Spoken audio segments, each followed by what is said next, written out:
Welcome back to the daily Living Jewish Kitzur Shulchan Aruch class. We are beginning section 73 of the Kitzur Shulchan Aruch, which speaks about giving work to a non-Jew in advance of Shabbos. So the topic of a non-Jew doing work for us on Shabbos is a very large topic when it comes to the laws of Shabbos, and we're going to deal with it more extensively in section 90.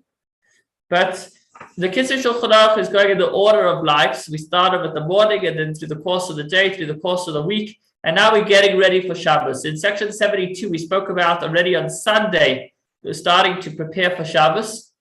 And now we're speaking about additional things that might take place before Shabbos. And it relates to having work done by a non-Jew.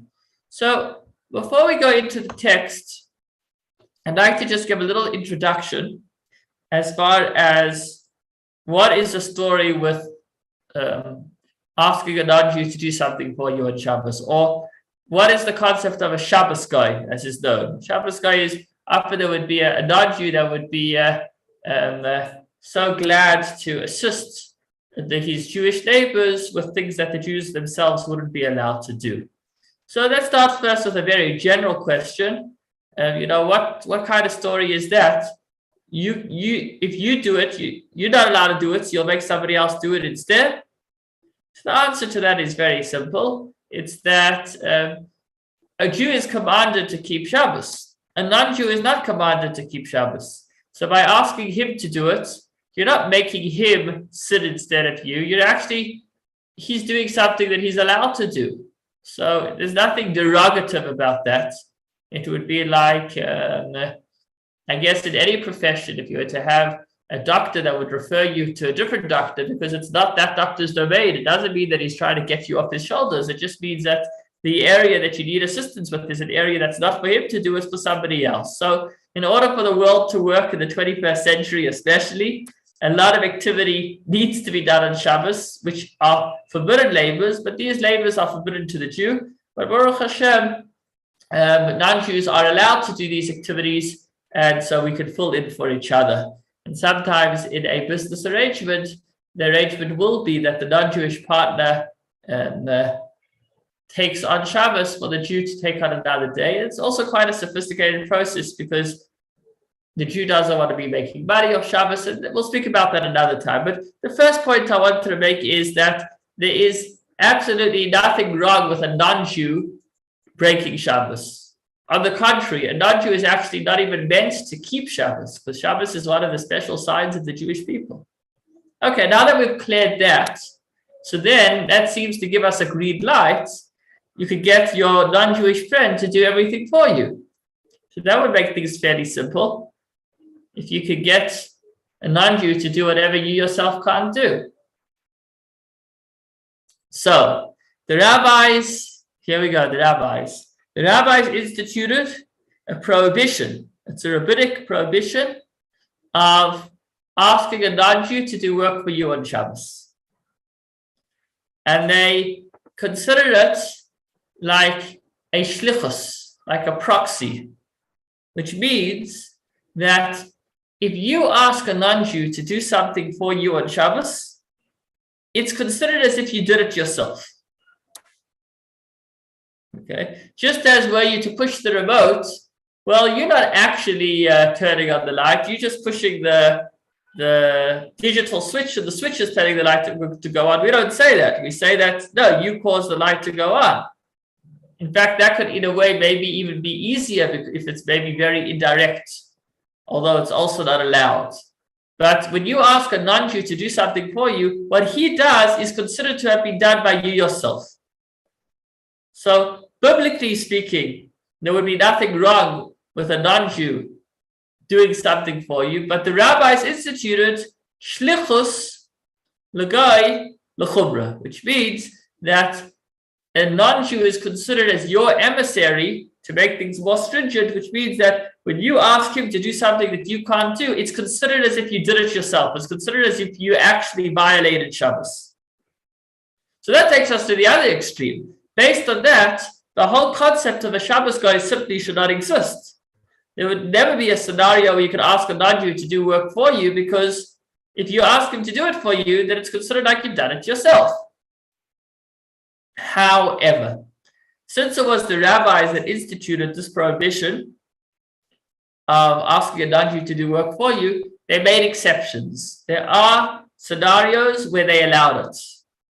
For example, for a sick person, if somebody is very sick, but their life is not in danger. So, but if they're quite sick, so if their life was in danger, then the Jew himself should break Shabbos to save his life. But if his life is not in danger, but he's very sick, then the rabbi said, in these circumstances, you can ask a non-Jew to do something on your behalf to help you feel better. And we will not consider him to be your shliach, your proxy, which means when he does the work, it won't be considered like you did it yourself. It will be considered like he did it for you. So this is the second important point. The first, that a non-Jew actually is allowed to do anything. The second point is that actually a non-Jew is not allowed to do anything for a Jew. Okay. But they took it a step further, rabbis. Now, why did they institute this? There's a number of reasons. The most prominent reason is so that Shabbos will not be taken lightly in the Jew's eyes. If the Jew is going to be able to just get a non-Jew to do whatever he himself wouldn't be able to do, then the whole thing could be taken lightly. The whole Shabbos could be taken lightly, and you could eventually come to do it himself. Because eventually you'll say, what's the difference if I ask him to do it or if I do it? So in order to prevent Shabbos from being treated lightly, if the Torah says something it shouldn't be done, don't do it yourself and don't get somebody to do it for you. That's the rabbinic prohibition of asking a non-Jew to do something for you on Shabbos. But it went a stage further. The rabbi said, if a non-Jew does something for a Jew on Shabbos, even if you didn't ask him to do it for you, and he voluntarily did it by himself, so in such an instance, you wouldn't consider him to be your agent, because an agent can't be an agent unless he's appointed as an agent. As long as you didn't ask him to do it for you, so he can't be doing it on your behalf because you didn't ask him. You never appointed him as a shliach. Still, since he did it for you, the rabbi said you should not have benefit from that which he did. There's a general principle that anything that happens on Shabbos as a result of a violation of Shabbos, one may not benefit from. So if somebody was to do something and let's say somebody was to bring food and they brought food in a way that broke Shabbos, you wouldn't be allowed to benefit from that food on Shabbos, because since in the bringing of that food, Shabbos was violated, you don't want to have any benefit from violation of Shabbos. And the rabbi said, not only can't you benefit from your own violation of Shabbos, but even if a non-Jew on his own accord, out of his graciousness, decided to do work for you on Shabbos, you are not allowed to have benefit from it. That's foundation number 3. However, if a non-Jew does something not for you, but for himself, then you can have benefit from it, as long as you didn't ask him to do it. Because if you asked him to do it, then again, he's your agent. Okay, I don't know if you followed me through all of these 4 steps over here. So for starters, biblically speaking, a non-Jew can do work for you. Rabbinically speaking, he cannot. Third step to that is not only can't he, but you can't even benefit from something that he does on his own accord. So not only can't you ask him to do something for you, even if he voluntarily does it by himself, you're not allowed to have benefit from it. And the fourth and final point is that if he did it for himself, then you are allowed to have benefit from it. So practically speaking, if you are staying in a hotel for Shabbos and there are these electronic doors to get in and out, so you wouldn't be allowed to ask a non-Jew to activate to push the button to do a prohibited activity on Shabbos.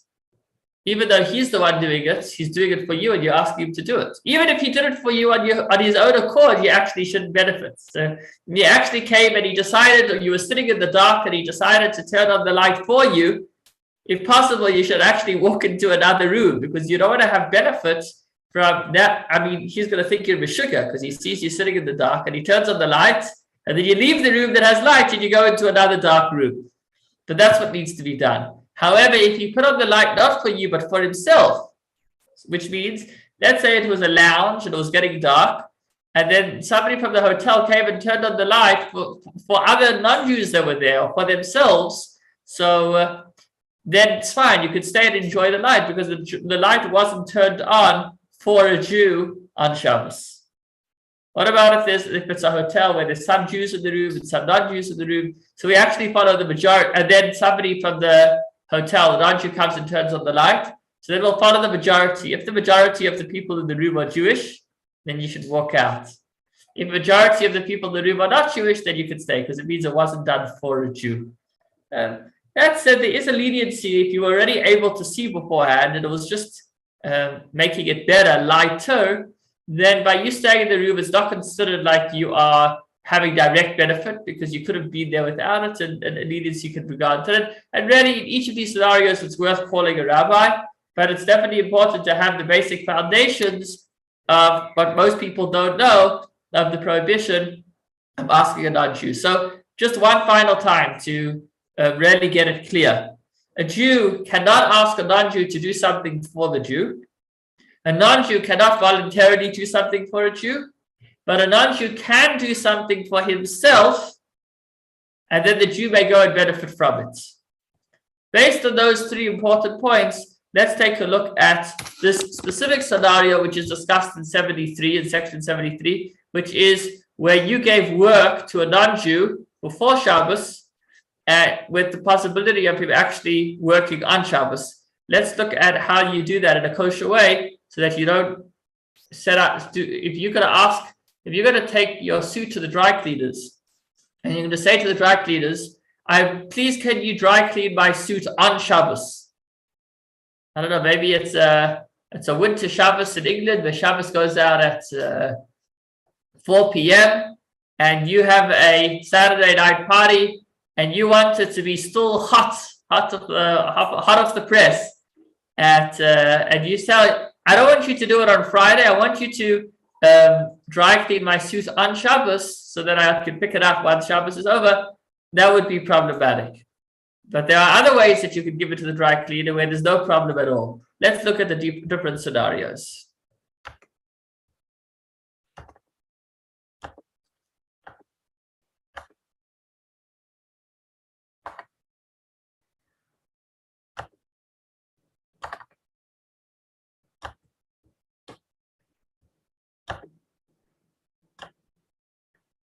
Okay.